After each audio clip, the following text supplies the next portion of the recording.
গোটেই বিষয়টো আচলতে অতি ধিক্কাৰজনক। অসম চৰকাৰক মই আজি ধিক্কাৰ জনাইছোঁ।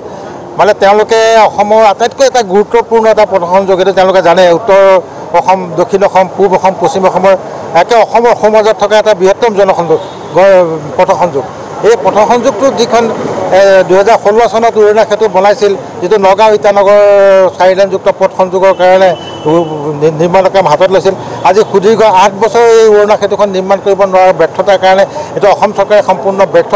আমি সেইকাৰণে অসম চৰকাৰক ইয়াৰ কাৰণে ধিক্কাৰ জনাইছোঁ। ধিক্কাৰ জনাইছোঁ লগে লগে NHIDCL যিটো ৰাষ্ট্ৰীয় পথ নিৰ্মাণকাৰী সংস্থা, যাৰ তেওঁলোকক সম্পূৰ্ণ ব্যৰ্থ। কাৰণ আপোনালোকে চাওক, গুৱাহাটীত এখন 1.5 কিলোমিটাৰ 1 কিলোমিটাৰ উৰণীয়া পথ বনাওঁতে তেওঁলোকৰ 1.5 বছৰ বা 2 বছৰ সময় লাগে, খুব বেছি 2 বছৰ।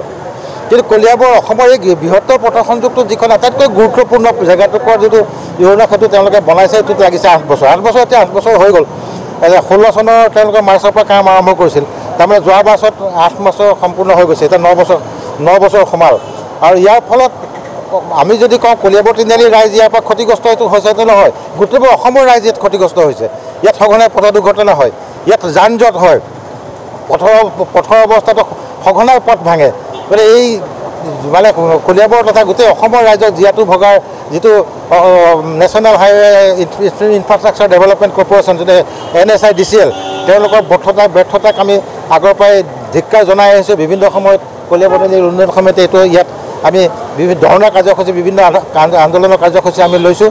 আৰু কলিয়াবৰ প্ৰেছ ক্লাব হওক, কলিয়াবৰ সাংবাদিক মাধ্যমৰ সদস্যসকল সঘনাই আমাৰ লগত মিলি তেওঁলোকে এই সমস্যা সমাধানৰ কাৰণে আমাৰ ওচৰলৈ আহিছে। তেওঁলোকেও আমাৰ লগত সহযোগ কৰিছে। বিভিন্ন সময়ত তেওঁলোকেও নিজেও প্ৰত্যক্ষ কৰিছে আৰু বিভিন্ন সময়ত তেওঁলোকে বাতৰি পৰিৱেশনো কৰি আহিছে। গতিকে তাৰ কোনো সুফল আজিলৈকে পোৱা নাই। এইটো অতি লজ্জাজনক কথা। মই একেমুখেই NHIDCL আৰু অসম চৰকাৰক ধিক্কাৰ জনাইছোঁ। এইটো কিহৰ কাৰণে কৰি আছে, মানে কাম কৰিলেতো 6 মাহ যিটো আছে কাম 6 মাহ ক্লিয়াৰ হৈ যাব।